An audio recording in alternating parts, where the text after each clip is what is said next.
I'd like to switch gears a bit, Prabhu. You're a person of Indian origin, an Indian. You have lived in the West for a long time.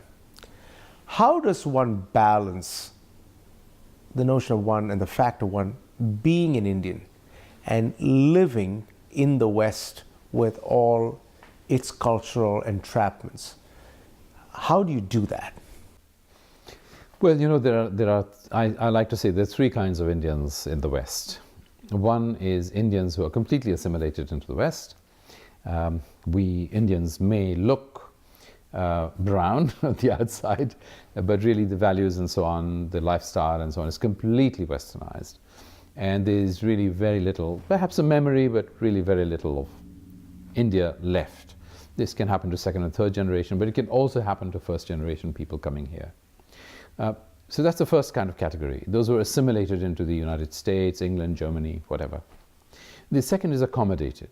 By accommodated, I mean people who appear on the outside to be quite westernized, but you go to their homes, their decor is very Indian, their lifestyle is very Indian, the children grow up in a very Indian way, they touch their parents' feet at home.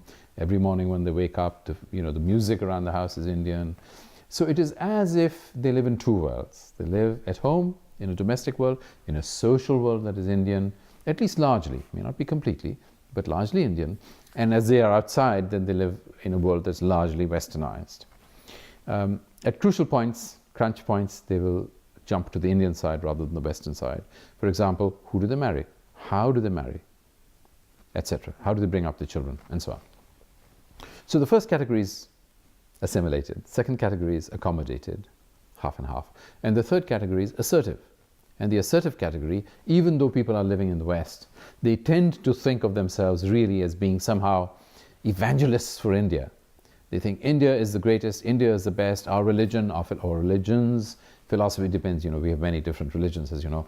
Our religions, our philosophies, our social sort of mores, our ways of life are actually the best. And the sooner the West discovers it, the better. Our art, our culture, etc., is the best. So you get sort of apologists, evangelists, crusaders, whatever language you want to use for Indian values in the West. You have all three kinds of Indians living in the West. Now, that's fine from an academic classification point of view. But when you ask me where do I fit in, I'm certainly not assimilated. I may feel like that to a lot of Westerners, but I'm not assimilated. So I'm somewhere between accommodated and assertive.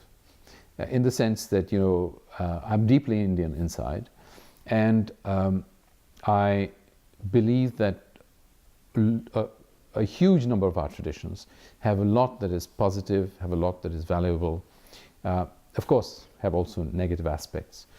So in that sense, I'm not completely, a crusader, an evangelist, an apologist for Indian tradition. But I think that what is good about our traditions ought to be evangelized about, because it has a lot to offer. Whether it's food, whether it's music, whether it's art, whether it's, you can go on. So I'm very assertive in that sense.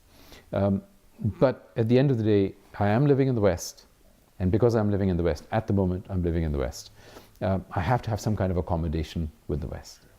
So I'm somewhere between accommodated and assertive.